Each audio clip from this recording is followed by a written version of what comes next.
So we talk about those two operating systems. So what makes a grown man? Men and brothers, especially from the culture standpoint, when we're in conversation, someone says something dismissive or that's not as, resonating with us as possible. We'll look at them with bass in our voice and say, "Hey, you better check me out. I'm a grown man."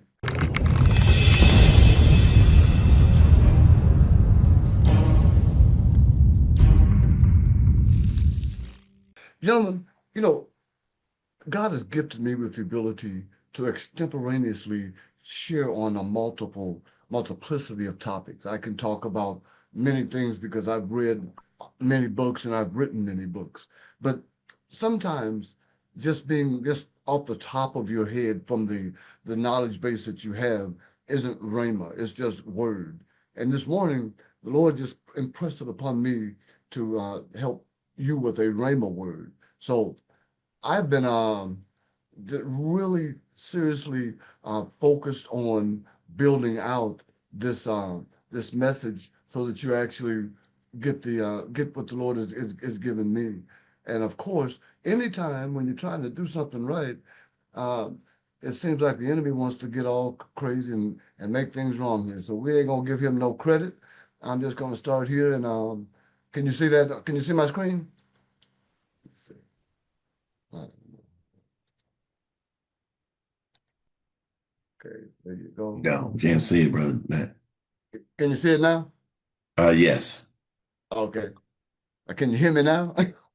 Yes, sir. We can hear you. First, they say we always we stand on the shoulders of giants. And so far, these first two topics for the month of May, month of June, and we're talking about legacy. So that topic of maturity and then decisiveness, they just knocked it out the park. Dr. Ben always makes the bar so high. John Murray swinging the ball. Benny coming in. So we've got a full understanding of what our requirements are as men, as far as maturity and as far as decisiveness. Those are two of the main characteristics that God is looking for in a man. Because when a man decides that he's going to mature, that he's going to grow up into the stature of what God has called him to be, that makes the enemy nervous and mad. And when he makes the decision to operate in maturity, that makes him even more mad. But the topic this week is on consistency. Because if you do one thing once, that's a good thing. If you do it time after time after time with consistency, then that shows a pattern. And my gift is that I see patterns that most people just overlook. I see patterns in words. I see patterns in actions, and that determines a lot about what we do. But today, and during this month of Flip, that fatherhood legacy is permanent. The permanence of the legacy that we as fathers and we as men leave to our families and to our communities is something that makes all the difference in the world.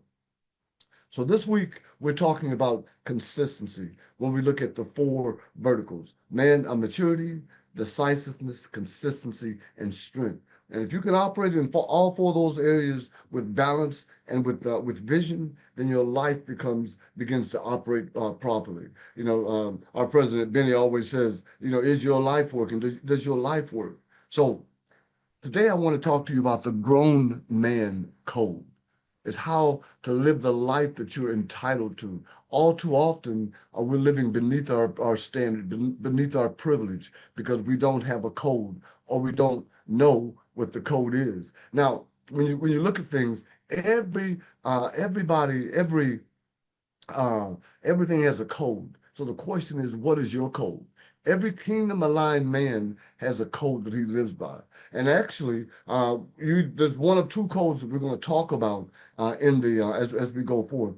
One code is a flesh operating system, and the other is a faith operating system. So, what is your code? Every great system, every great organization, every great kingdom operates by a code, a standard. The question is, what code are you operating from? Now, like I said, every system has a code. You have a passcode for your phone. You have a PIN to get, PIN code to get into your bank. You have, the password for your Wi-Fi. I've been locked out of Wi-Fi can't remember the password. I'm sitting up there just crazy, pulling my hair out. Oh no, that was before. You need a password to log on to your computer. You need a password for everything. You need a code to get in. So if you look at that keypad on the side there, I've got to the point where I can just, with my eyes closed, punch my code in because I can't operate the system without the code. So the difference between being outside looking in and walking as purpose is knowing the code. You see, access is never random. It's always earned through the right code. If you have the right code, you can walk up to the door or to wherever the device, punch it in, and you have access. With the wrong one, you have frustration.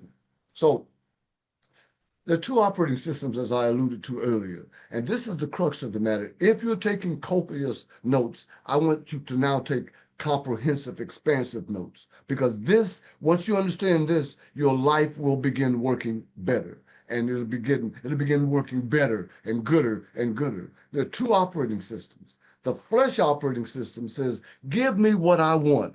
I'm a petulant little child. Protect my comfort. I don't want to be uncomfortable.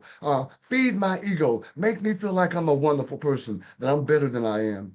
Follow my feelings. My feelings are important. My feelings are more important than yours. But the faith operating system says, let me seek God's will. Let me live with purpose rather than just passion. Let me walk in discipline. And we're going to talk about that word discipline in a minute, because discipline weighs ounces, but regret weighs tons. So walk in discipline, build a legacy. When we started for this month, Benny and I were talking, and he was trying to express what he felt on the inside. He said, it's about legacy. He said, it's about legacy.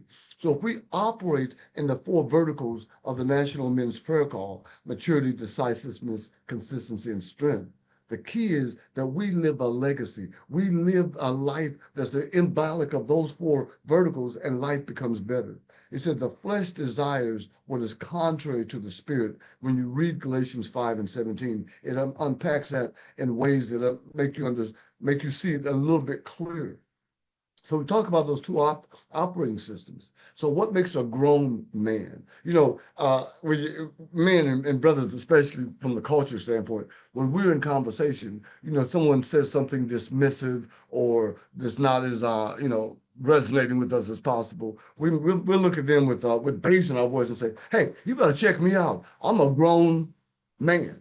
And see, a grown man, the Lord dropped in my spirit that grown means get rid of worry now. When you've grown, you don't worry because you know where your source comes from. So when you're a grown man, you're not just an older male, but you've grown into your purpose. So a grown man is operating from a mission standpoint. What is my mission? What does God, the general of my life, require for me to do? He operates from a mindset. That faith mindset says, even though it's impossible, if God directs me, I'm going to attempt it. And the attempt is what gives the victory.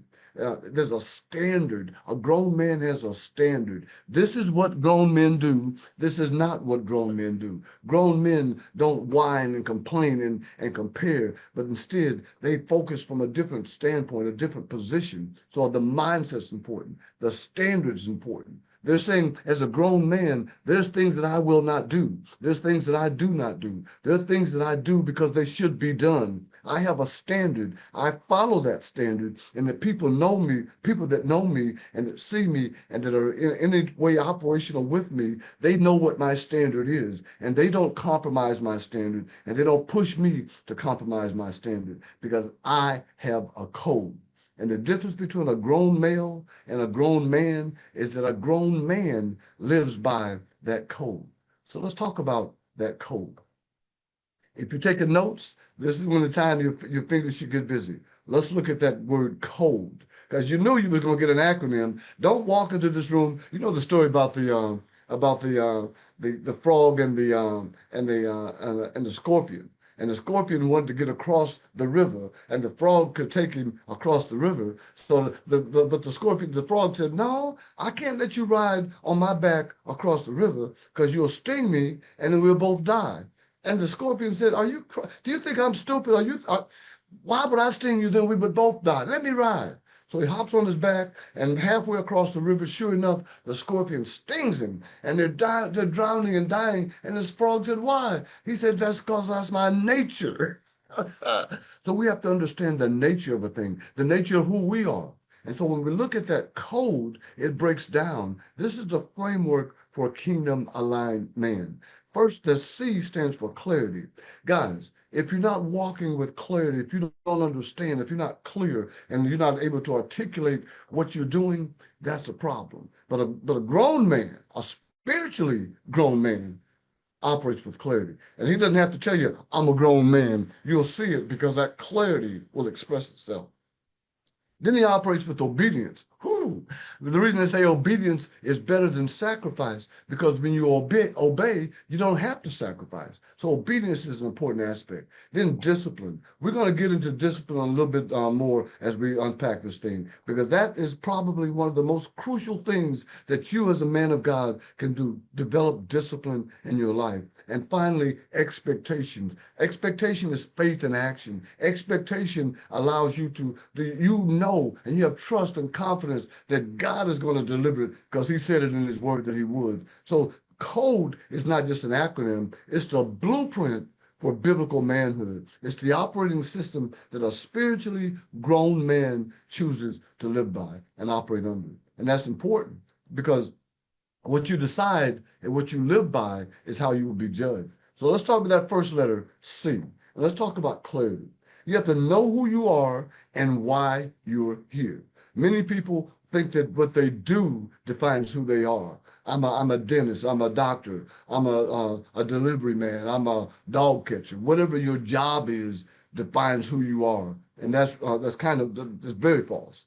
And you have to also know why you're here. Clarity creates consistency. And this week we're talking about consistency. So when you're clear, you're able to continue on something relentlessly without giving up. Vision reduces distraction. So when you have clarity, you have a vision, you know where you're going, you won't be easily distracted by all the things that come. And men, let's be honest, distraction is probably our greatest enemy, because we're moving this way and we see a shiny object, and the shiny object could be 24, 30, no, it's a different story. And so as we move forward, we have to realize that purpose determines your priorities. What's a priority in your life? What is important? What is the non-negotiable? When you have purpose and understand what your purpose is, then your priorities are automatically lined up. But that purpose comes from vision, and that vision comes from consistency, which comes from clarity. So you have to be able to be clear on where you are and where you're headed. And brothers, I'm headed to a close, because consistency without clarity becomes captivity.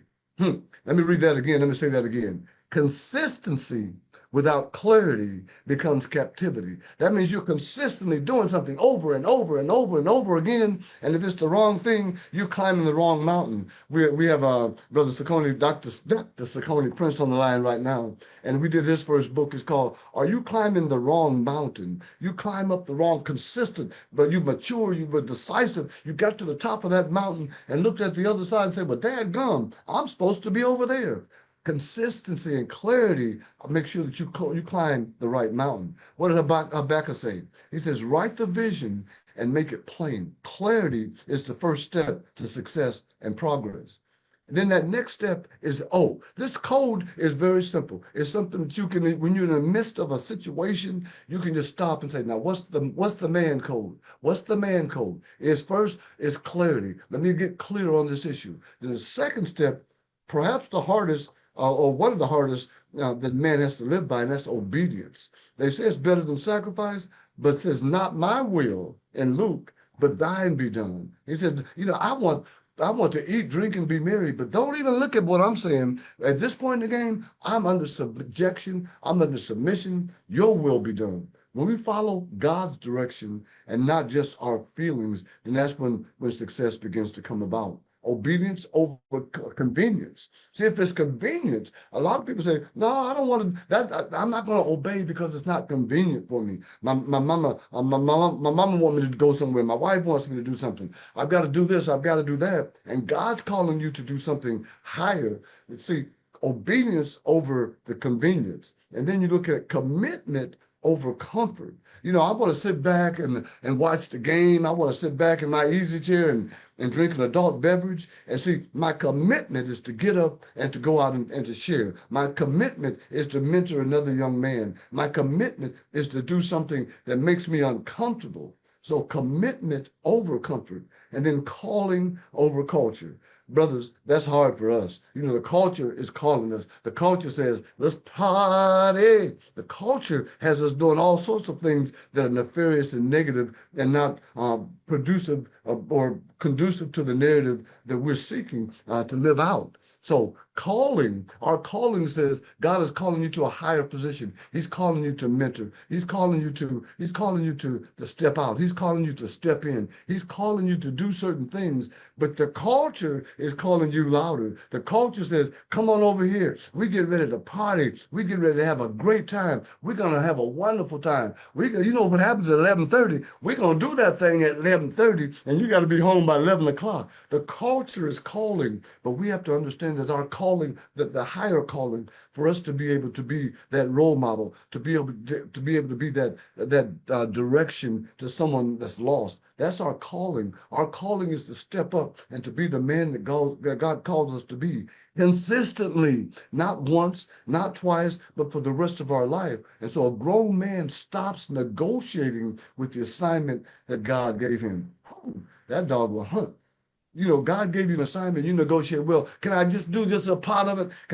No, he says, when I give you the assignment, I want you to do the entire assignment, which brings us to the D in the word code, and that's what discipline. Discipline weighs ounces, but, regret not having done it, not getting that man, that dad bod, positioning yourself when that discipline is so vital to your very success in life. You do it when you don't feel like doing it. That's what discipline is. Pray when you're tired. I'm too tired to pray, Lord. I worked all day. I'm dealing with this struggle, this strain, this situation. I don't want to pray. I'm too tired. Lead when you're uncertain. That's the hard part. When you're looking at, I don't even know what to do. And everybody is expecting me to give some direction. Everybody's expecting me to lead, and I don't even know what I'm doing. So that uncertainty, that's when discipline comes in. And you know that the four verticals are maturity, decisiveness, consistency, and strength. So you can lead even in the midst of when you're tired in that process, even when you're uncertain and you're confused. And trust me, brother, right now with AI, everybody is pretty much confused. When they dropped that AI bomb, it was worse than the atomic bomb because it's so invasive and goes in every aspect of our life. But you show up without applause. Whew, that's the hard part. Sometimes, most of the time, we get out there and we work our tails off when someone's watching us, when the cameras or the spotlight is on us. But when there's no applause, when the cheering stops, we want to just say, oh my goodness, I'm defeated, I'm dejected, because the tears and the cheers are what lifts us up and makes us feel like we're somebody.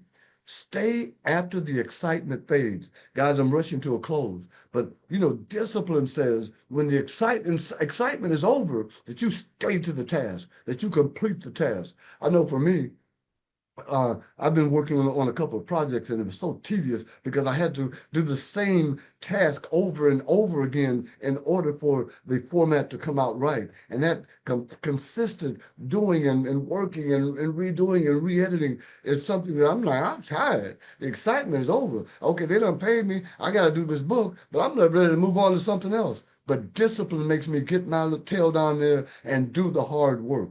Motivation gets you started. Discipline keeps you going. So you have to say, you want to take a moment and read that 1 Corinthians chapter. We talk about that discipline, but that motivation, Zig Ziglar says, motivation is just like taking a bath. Just because you do it once don't mean you ain't got to do it again. You got to do that daily. And discipline is a daily habit.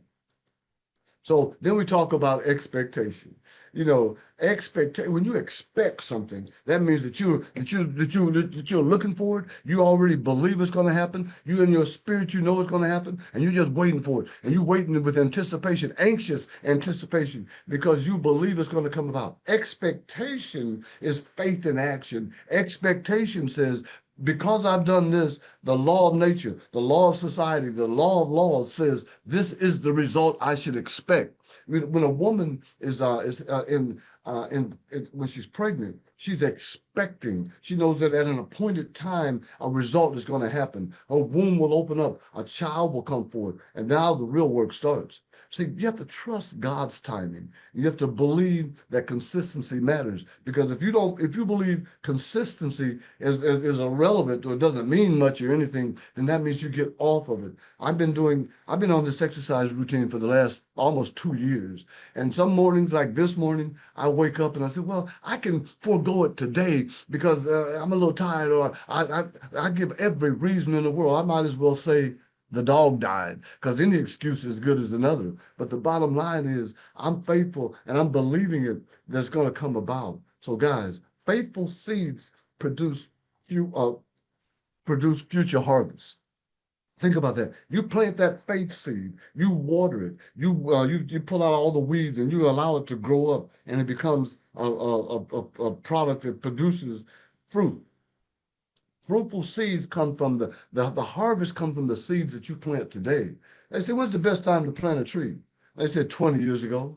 They say, when's the next best time? Right now. So the consistency begins today. If you've been inconsistent over time and your family looks at you and say, you need to change. You've been inconsistent with your finances. You've been inconsistent with your relationships. All of that can change in the twinkling of an eye with the decision. Your future can improve. Consistency produces the legacy. And I was wondering why Benny was so intent on talking about legacy. Legacy is what happens, what we live. See, legacy is a code that's passed down from generation to generation. It teaches us how we handle adversity. Our children, and we're not going to leave an inheritance of intentionality. What we intended to do doesn't matter. What we do does. And so we inherit the habits. They determine what we do. They determine how we're going to handle adversity, how we love, how we lead, how we pray, and if we do or don't pray at all. So guys, the grown man challenge is this. The code of the culture says my feelings are first. They're what count. Myself first, comfort first. It's about me, me, me, me. But the code of the kingdom, the grown man code says this: clarity, obedience, discipline, and expectation. So the question I'm going to ask today is, you have to ask yourself, where do I need greater clarity? What does God ask me to obey that I'm being disobedient about? It could be just apologizing or being nice to your spouse or your kids. What discipline must I strengthen? Do I need to stop shriveling my head every time a pretty girl go by? What's the discipline I need to get involved with right now? And what promise am I believing God for? So guys, that in a nutshell, it says this: the legacy that we leave, we have to live it, we have to learn it, live it, and leave it. We have to live with clarity, walk in obedience, commit to discipline, and move with expectation. So the key is to be intentional and be transformed so that you can become the kingdom-minded man that God created you to be. Well, guys, that's my Easter speech. And Dr. Den, I'll turn it over to you to close us out. I didn't get a response from Dr. Den earlier. Is he available?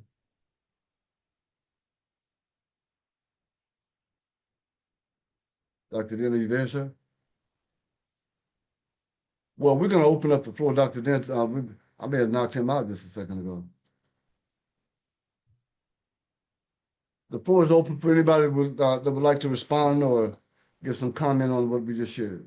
Yeah, Dr. Mack, wonderful presentation this morning, and you hit us with a life-changing word, and that's clarity.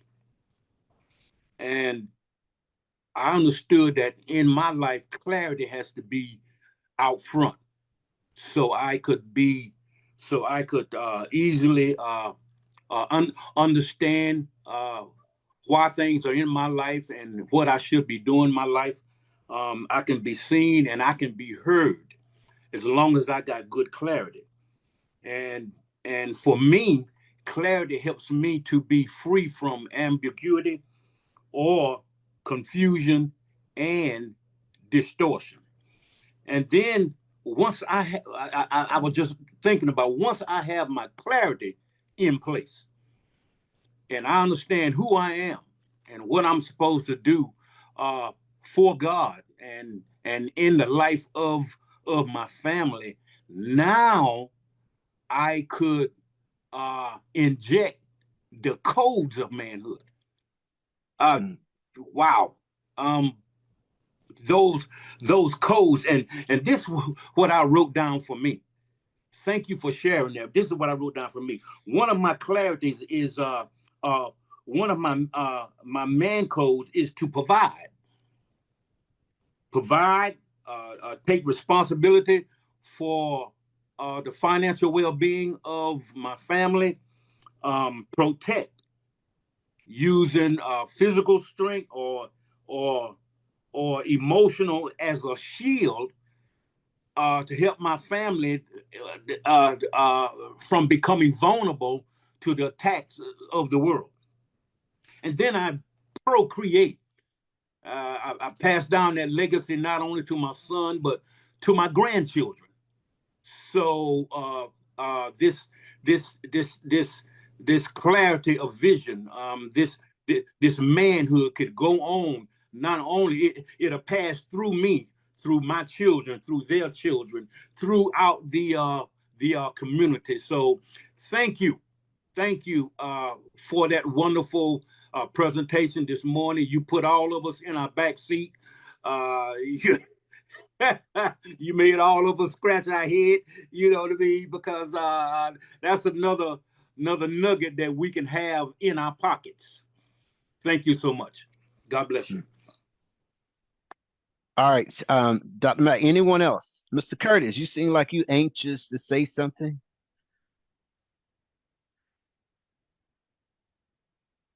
Unmute yourself, Mr. Curtis. Oh, I'm sorry. Good morning, everybody. Good morning.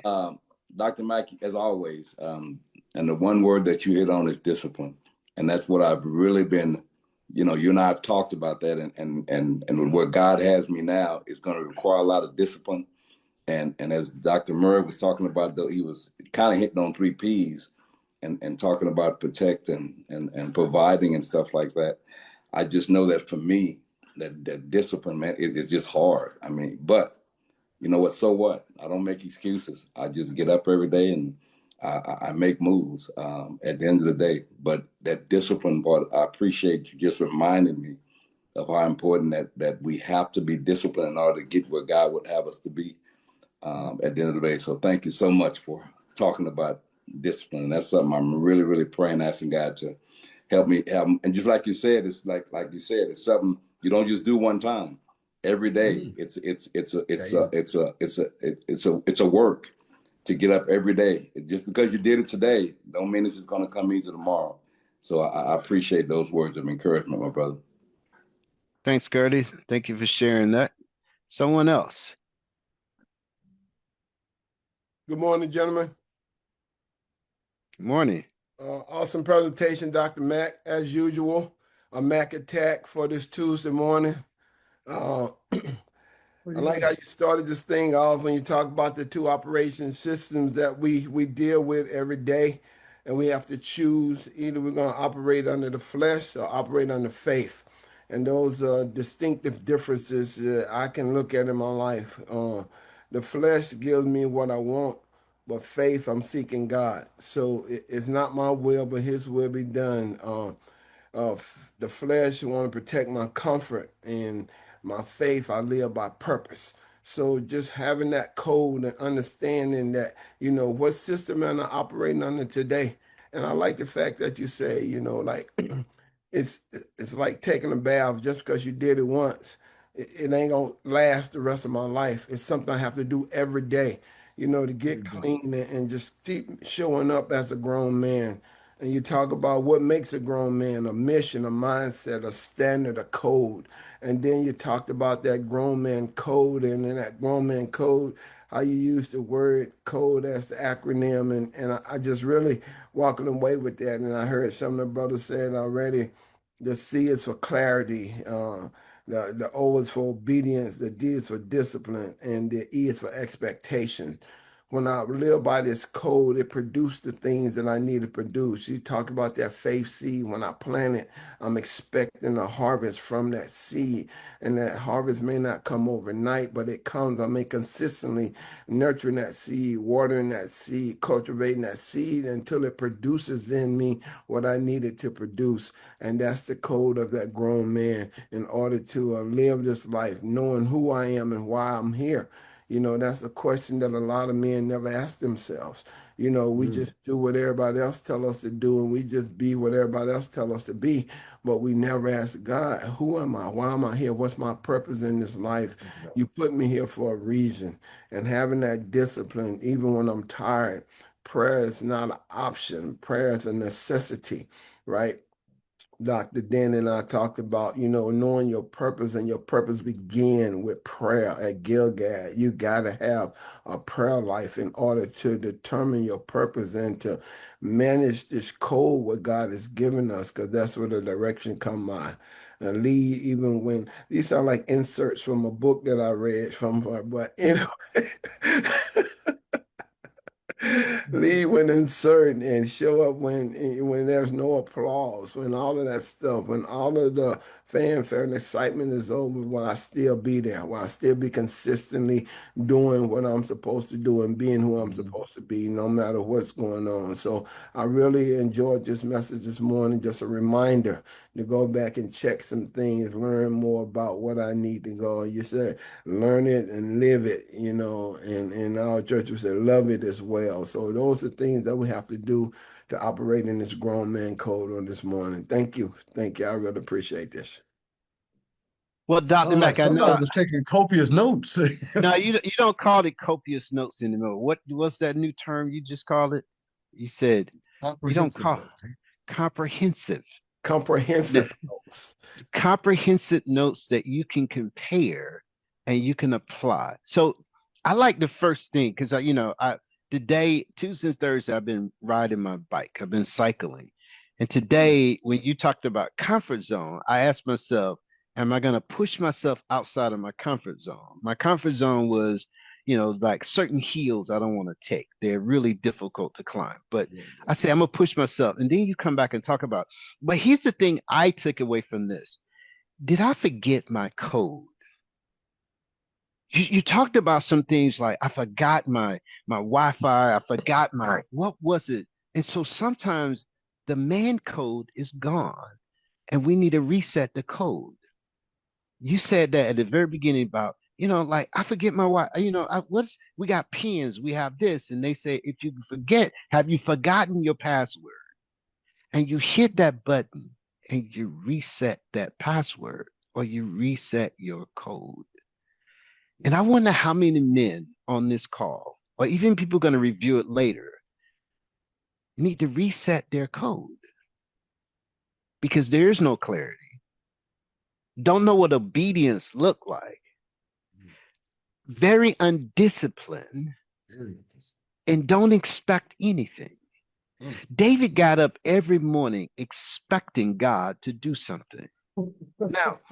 Now look at the code. What is your code today, men? I mean, Reggie, when you go, there's a golf code. Listen, the military, they gave us a code. Marines, we had a code. When something happened, when I was stationed in Charleston, when something happened, something happened, I ain't talking about you Army guys. When something happened, there was a breakout something, one Marine got in a fight with somebody else, they knew the code. And other Marines who were in the room that they didn't even recognize they were in the room, they heard the code and they responded. Man, has God given us a code and we don't hear it any longer because you talked about the culture has canceled it out. Do we have clarity? Do we have that calling? Man, it's amazing. So, Dr. Mack, I didn't just take copious notes. I took comprehensive notes. Even though I was traveling from one place to the next to get back to my home office, man, the code. If I ask the question today, man, what is the code? So, Derek Raphael, I don't know if you're on the call, dude. I'm pulling something else out of the pocket called code. And thank you for giving us this, Dr. Mack. Clarity, They think about obedience, commitment over comfort. Now think about how many of us have built these comfort zones. And we understand comfort is the enemy to success. We get stuck in our comfort zone. We rehearse those comfort zones, and we hang around people who support those comfort zones that we have built for ourselves. And that's why we don't go around people who pushes us outside of those comfort zones, because there's a stress and strain that brings this thing, this mental health and this God peace. And so you got to understand that sometimes comfort zones, you need a little stress and a little strain that's going to push you out, right, John Murray? That's going to push you outside to challenge your mental well-being so that you can see what God is calling you to do over your culture. Oh, Dr. Mack, you just messed me up today. But anyway, just think about this. The first thing I learned as a Marine was discipline. That's the first thing. They're going to discipline you to make sure you get up at a certain time of day. You're going to eat at a certain time of day. You're going to sleep at a certain time of day. You're going to study at a certain time of day. They set everything. They brought discipline into my life. What about you, men? Do you have a man that's going to require you to be disciplined? Because remember, the enemy of discipline, Dr. Mack, is distractions. Exactly. And how many of us understand our country made billions of dollars off distracting us? So what's your code, men? What is the National Men Prayer Call code? Maturity. Right? What's our code? Maturity. What's our code? Decisiveness. What? Decisiveness. What? Maturity. Consistency. Strength. Consistency and strength. Maturity. Decisiveness. Consistency. Our code. Yes. Our code. And so I want to encourage everybody to maybe you need to take the rest of this month to figure out the code that the legacy you're going to leave your children is your code.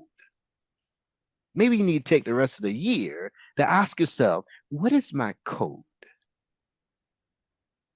Without us jumping into other things so quickly. You know, it's like driving your car, you're in this lane, that lane, this lane, that lane, this lane. Maybe we need to stay in this lane for a minute and ask ourselves, what is my code? So guys, I'm closing out with prayer. Thank you, Dr. Mack, for that comprehensive moment of teaching and training. God, thank you for this day, because Jesus Christ, you had a code and you live by that code. I come to do the will of the one that sent me. Man should always pray and not faint. If you speak to this mountain should obey you. If you're praying, forgive. There's a code you gave us as men, Jesus. And you didn't compromise that code, even when the Pharisees and the Sadducees and the scribes, when the pressure was on you, you maintained that code. You said, Father, forgive them, for they know not what they do. You maintained that code. Now train us, Holy Spirit, to maintain that code in the midst of opposition. Nehemiah maintained that code. In the midst of delivering people from Egypt, Moses maintained that code. Now it's our turn to carry the mantle, to maintain the code, so that other men and women and children can see that we don't talk this stuff, we embody this stuff. We embody it because we maintain this code as men with clarity, obedience, discipline, and expectation. Not some days of our lives, but every moment in the day. And God, teach us how to reset. Teach us how to repair when we have gotten away from the code. Thank you for this message today and the messenger. And may all of us as men say, what is my code? And let's not regurgitate this so quickly. Let us digest this and chew on it, God, and ponder like Mary did. Ponder these words in our hearts so that we can recognize that we lost our code, the code in the kingdom. Faith, God. Walk by faith, not by sight. Call those things as though they were. The code. Watch our tongue. It's so dangerous, so damaging. We can't tame it, but we can train it. Thank you, Father, for this word today. And thank you for Dr. Mack. It is in Christ's name we do pray. Amen.